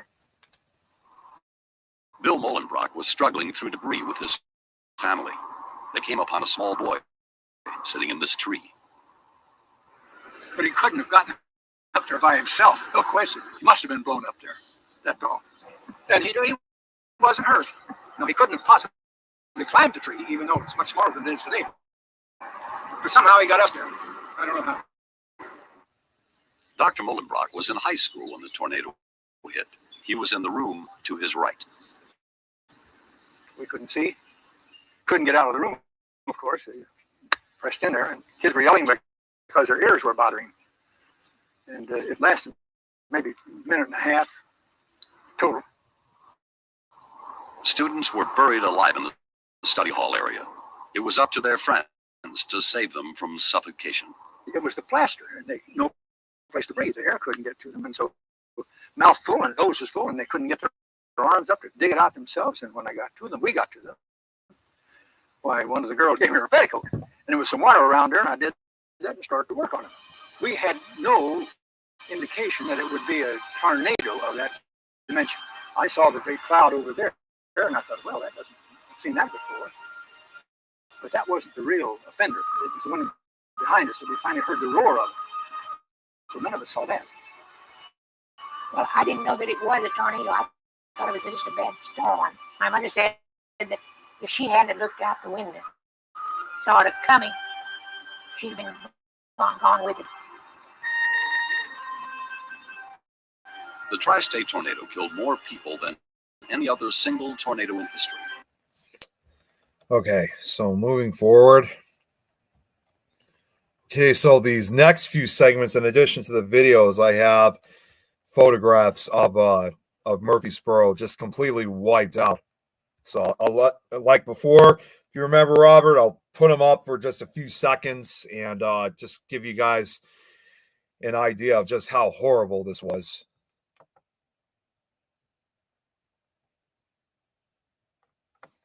Okay, yeah, Lois, I just saw your private chat. That's totally fine. Yeah, just completely just gone. All these homes completely just wiped out. Let's see what we got next. Okay, so the next clip here, this is only a minute. This now is with another tornado survivor, and this was probably one of the this was from a separate clip, and this was involving this was filmed in 2009. So it will just this will just be another survivor clip. And I think this guy actually wrote a book about this too. So here we go. The Twister bore down on Murfreesboro, Illinois, a manufacturing town of 20,000 people. Young Wallace Aiken was playing on his living room when his mother saw the turbulent cloud outside. She scooped me up and took me into the bedroom where she fell over me.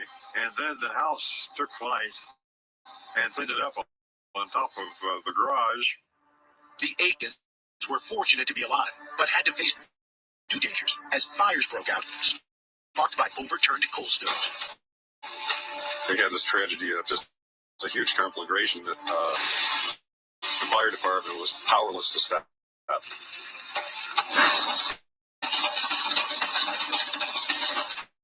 After leaving 234 dead in Murfreesboro, the tornado wreaked inconceivable damage on the town of DeSoto. That we'll get to in just a short while. So continuing onwards, I got more pictures. Oh, and Lois, I know you're still there, but don't worry, I don't have as many pictures like I did with the Super Outbreak one. So this one, these segments of these different damage aftermath photos won't go as long. But give you guys just a minute or so just to see these pictures before I continue. There we got, I think that's Logan School right there. There's the church again, I believe, on Walnut Street. Someone actually did tell me one time that looks like something out, literally looks like a war zone. All right, moving on. Okay, so this one right here, I think these might be some of the last pictures I have here. Actually, no, there's a few more I just remembered. There's at least two more slides after this that just feature the photographs. Yep, now there right there is Logan School since it says it on the bottom.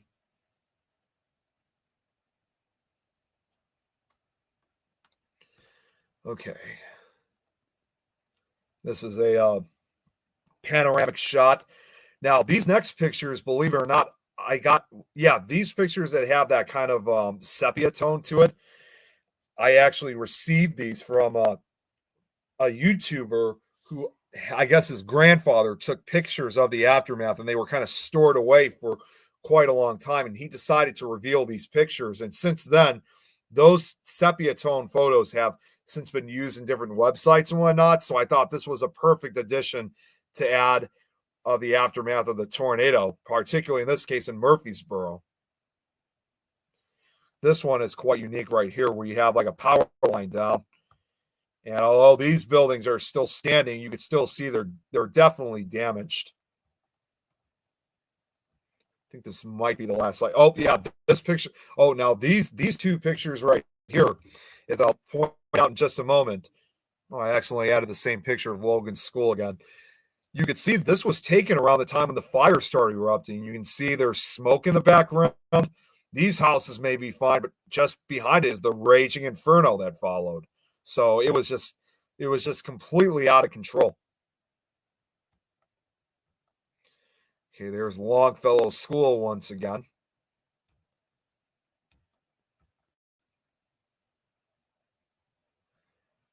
Yeah, it just tore up the entire town. And it's sad too when you really think about it, because Murfreesboro was in some way almost aspired to become like the I would kind of describe like the Southern Illinois Chicago. That's how I always kind of look at it. Okay, so continuing onwards. The industrial sector of the city was destroyed, as with the railroad and many of the businesses in town. The tornado had torn a complex path of destruction through the city nearly a mile wide.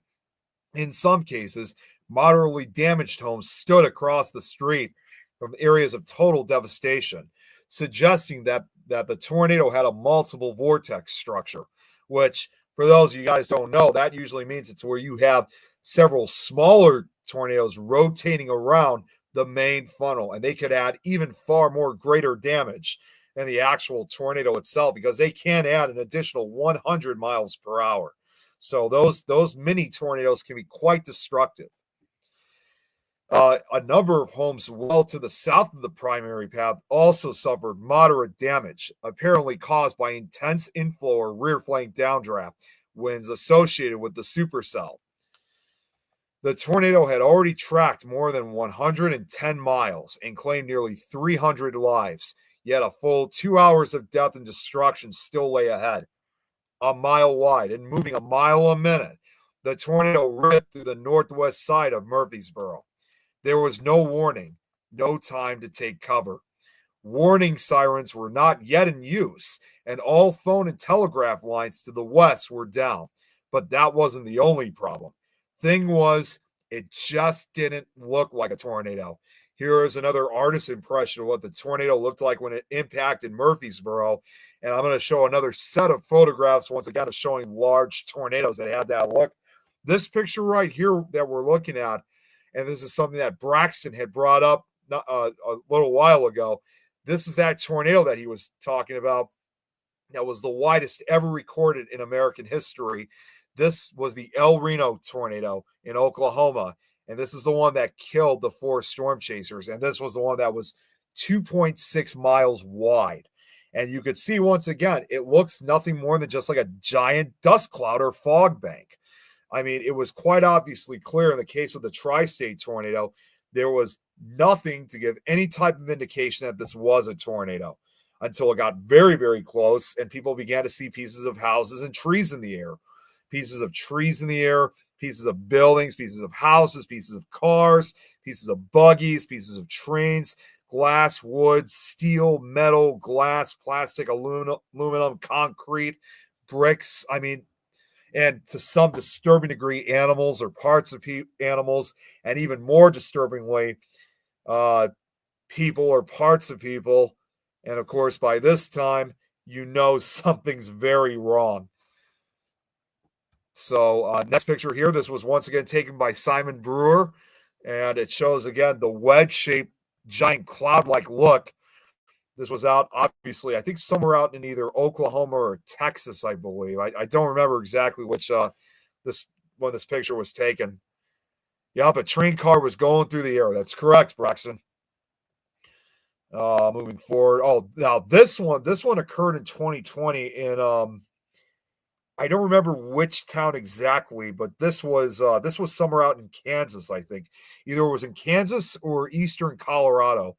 I think most likely Kansas, but this is another perfect example of just showing that fog-like look. And I actually have a second picture. This is among one of my favorites, and you can just see how wide this tornado was. I mean, that has to be at least 2 miles wide at the most.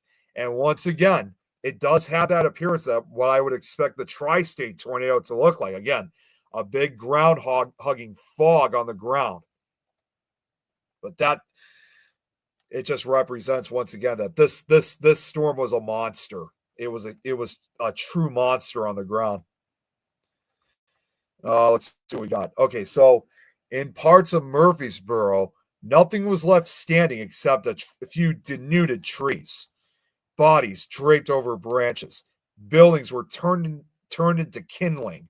What the tornado destroyed, fire would consume. And this picture and in this photo that you can see right here is, yes, more of the destruction, but you can see it's kind of foggy. That once again is the smoke from the fires. In all, 188 people died in the immediate storm at Murfreesboro, including at least 20 who were never identified. The official number of injured was 623, while some other sources claim it could have been higher. Of those injured, 46 more later died. 234 people lay dead. To date, being the highest death toll exacted by a tornado in a single city in the history of the United States. More than 6 others were seriously injured. According to contemporary reports in local newspapers, various receipts, checks, certificates, and other paper items from Murfreesboro were found as far away as Bloomington, Indiana, 180 miles to the northeast. Now, much of the town was turned into airborne debris swept along by the twister as it exited town. Demolishing town after town, The tornado absorbed the wreckage into its monstrous cloud. I mean, again, what I was describing just a minute or so ago, there was basically everything within this cloud. There was, like I said, there was wood, there was steel, there was glass, there was metal. I mean, it just had everything inside of it. After exiting Murfreesboro, the tornado tore across the countryside with undiminished ferocity. The Will School, about 2 miles northeast of town, was razed to its foundation. A few miles beyond the school, Electra Beasley and her son Richard were killed when their farmstead was destroyed and swept away. The tornado was on a fateful path northeast along the Chicago, Burlington, and Quincy rail line, making a sound not unlike a giant coal train, the twister now barreled along the same track. In its way, a city called DeSoto, a nondescript small town that would nevertheless become known throughout the area. The tornado slightly as it approached the west side of DeSoto, but its destructive power was on full display. Next up, DeSoto, 2:50 p.m. The tornado then struck the farming town of DeSoto, which on a scale paralleling Gorham was virtually obliterated. As in Murfreesboro, whole sections of homes were completely flattened and swept away. Trees were debarked, denuded, and snapped, leading one resident to remark that not a tree was left standing taller than a man's knee in the main damaged path. One couple was killed when their car was thrown 50 yards from the main highway. Several other vehicles were thrown or rolled and left completely mangled, and windrowing debris was evident in several areas. The town was virtually annihilated. At the Albin State Bank, many residents took shelter in the reinforced concrete vaults. The bank and surrounding buildings were largely destroyed, despite being on the southern edge of the worst damage, but those who were sheltered inside survived. Amid the ruins of the Albin State Bank, as you can see in this photograph, and the general store, almost the only thing left untouched, which you can't really see too well in this picture, you would have to zoom in on it, it was the electric wall clocks stopped at 2:50 p.m. Many others in town were not so lucky, as 36 lives were lost in the devastation of downtown DeSoto. The destroyed business district also caught fire after the storm's passage. In the immediate storm, 56 were killed and another 105 were injured, 5 of whom later died, as many homes were swept away. An even greater tragedy was looming, however, and this, in my personal opinion, is probably, hey, what's up, Scott? In my personal opinion, it's probably one of the most heartbreaking stories I think I've ever heard involving the tri-state tornado.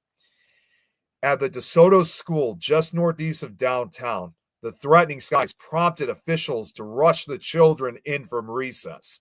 This was a picture of the DeSoto School prior to the tornado. The girls were quickly ushered back to their desks, while the boys were assigned to close the many windows along the outside walls of their classrooms. Moments later, the windows exploded in a hail of shattered glass and debris. Battered by the extreme wind, the top floor and a number of walls collapsed. Tons of brick crumbled and fell atop the school children and faculty inside, crushing nearly 30 of the students to death and severely injuring many more. That is what the school looked like after the tornado. Because they were along the exterior walls, closing windows, the majority of the victims were boys. 4 more children were caught outside when the tornado struck. 3 young girls were using the school's outhouse when they packed up and thrown nearly 2/10 of a mile across the railroad tracks. Another girl was cut in half when she was picked up by the tornado and thrown some distance into a steel light post. In all, 33 children were killed at the DeSoto School, the greatest tornado-related death toll ever recorded at a school in U.S. history. This is a picture of the school children. After the bodies were pulled from the rubble, so many of the children's parents were also injured or killed. that the principal was tasked with identifying many of the students. Also killed at DeSoto was Jackson County Deputy Sheriff George Boland. While on patrol when the storm struck, the tornado lifted him from the ground and he disappeared into the funnel. His body was never found. All told, 69 people would die in DeSoto. And once again, the next few slides are more photographs of DeSoto, where everything was completely destroyed. Give more involved in the DeSoto school. Give you guys a few seconds to look at these pictures. And I think I have a couple more videos involving survivors. And like I said, even just watching these, it's just really sad. Okay, yep, here's the next video here. In an almost forgotten time, people used to watch this sky the same way we watch television and computer screens today. At least Jane and Cruz did. We would sit out on my front porch and make figures out of clouds in the sky. That's all we knew. But she never saw the mysterious dark cloud that carried away her school, her town, and parts of 3 states. How I got out, I don't know. Now, there's a second video involving the survivor. That was, in fact, from the introduction of that documentary, but they interviewed her again later on. So I'm going to get to that in just a sec, shortly after I get through these other photographs of the town of DeSoto once again. Just look at just complete, utter devastation and destruction. I mean, look at that. People's lives are completely turned upside down. They lost family, they lost friends, they lost their homes, their jobs. They lost everything. They lost essentially basically their entire lives that they worked so hard for. It's awful. Whoops, did I do something here? Hey guys, do you need more time? I just need probably just a few more minutes, actually, Lois, and we're going to get to like where we actually did leave off when I started from last week. So yeah, that's fine. I'll tell you what, I'll come back in 10 minutes. Okay. Yeah, probably about 10 or 15. Yeah, just 10, 15 minutes left that I just need, and we should be good to go for now. So we got another video. This is with that same survivor I was just showing. Jane Alban Cruz was then in the 4th grade. The girl who loved clouds was the daughter of the town banker and general store operator. The Albans were one of the prominent families in this village of 1600. At 2:50 that afternoon, Jane was in her 4th grade class. Her future husband, Garrett, was in 8th grade. School would be out in less than 10 minutes. Jane and Garrett were still at their desks. The twister struck. The next thing I recall, I was in the coal bin, buried in coal. Through his classroom window, Garrett Cruz watched a girl who was late in returning to class. I happened to look at the right time. I just saw her for an instant, but I didn't see her off the ground moving horizontally over the ground.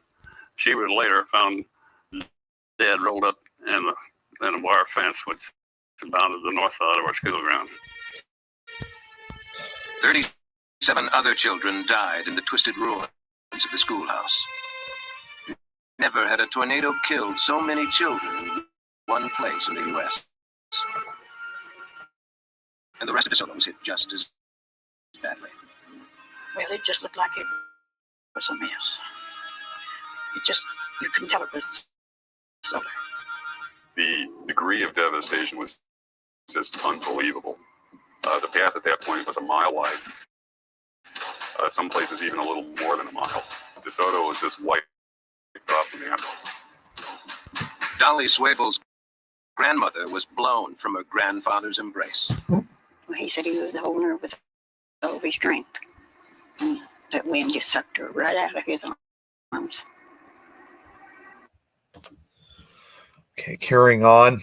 Let's go here. Continue onwards. After exiting DeSoto, 4 miles to the northeast, the tornado clipped the northwest corner of Williamson County, narrowly missing the town of Hearst, 4 miles northeast of DeSoto, and striking the small village and mining camp of Bush. 2:56 p.m. Significant damage was reported. Several homes were leveled and pieces of wood were speared into the town's water tower. Heavy railroad axles were reportedly lifted and scattered across the rail yard. The tornado killed 10 people in Bush and the surrounding area and injured another 37, 4 of whom later died. Just southeast of Royalton, the Royalton Road Bridge, as you can see here, and a nearby swinging bridge were thrown from their pillars. Dozens of people were killed when about a dozen homes were damaged or destroyed in the rural areas between Royalton and Plumfield. Excuse me. In the small village of Plumfield, the local school was obliterated by the mile-wide tornado. And this is a picture once again of the local school before, and this is what it looked like afterwards. Just completely doesn't even look like it ever existed. Students Barbara Hammond and Anna Johnson were killed. Sarah Davis, who had been attending a meeting at the nearby church, ran to the school to comfort the children and was killed. Sarah's husband Jefferson was killed moments later when the Davis farm was demolished and he was thrown hundreds of yards into a nearby field. The tri-state tornado was at about the midway point in its incredible, nearly straight path. Further east, this is, Lois, I think this is actually where we could stop, but let me finish reading this up first. Further east, the tornado crossed into Franklin County, narrowly missing the towns of Royalton and Zegor, devastating rural areas and killing 25 people, 20 of whom perished immediately, and another 5 in the days to come, before heading towards one of the more populated towns in southern Illinois, the large mining town of West Frankfort. So, okay. Lois, you're there, right? Are you there? Hold on one second here. She said she'd be back in 5 to 10 minutes. I better message her, actually. I honestly didn't think I was gonna. I honestly didn't think I was gonna last. Geez, I cannot talk today. I honestly thought it was not going to end up. And so oh, there you are, Rob. Yeah. You everything all right? Because I saw your camera was off. Yeah, just had to go to the toilet. Oh, okay. Yeah. So some of those winds and damaging storms, do they name them over there? They do with hurricanes, but not with tornadoes. Although, because that tornado, that last one you were talking about, could have been called Anakin. Yeah. Well, this not just the men, but the women and children too. Yeah. Well, in this case, I mean, yeah, we don't name tornadoes, we just name hurricanes. Although within the last 15 years or so, they started naming winter storms, which to me just doesn't really make a lot of sense. Mm-hmm. So it's one thing to be naming hurricanes and typhoons and cyclones, not in this case with winter storms. But at the same time, honestly, I really hope they don't do that with tornadoes themselves. But yeah, as we just reached the halfway point of what we would have ended up with last week. So I'm trying to get a hold of Lois to see if we could end this. So give me 1 second here. I would continue, but honestly, I think I'd rather save. I know you just over the 2 hour mark. Yeah, we just hit the 2 hour mark, and I actually got to get going myself because I actually have to head out of the house. My brother's got a play that my parents and I are going to, so I was going to go out to support him for it. So let me just try to reach out. Lois. Yeah, she said she'd be back in about 10 minutes or so, and unfortunately, I don't have controls over StreamYard, so I can't end the broadcast myself. Yeah. Something like ding. Yeah. I'm just going to say, turned out we reached the halfway point already. Yeah.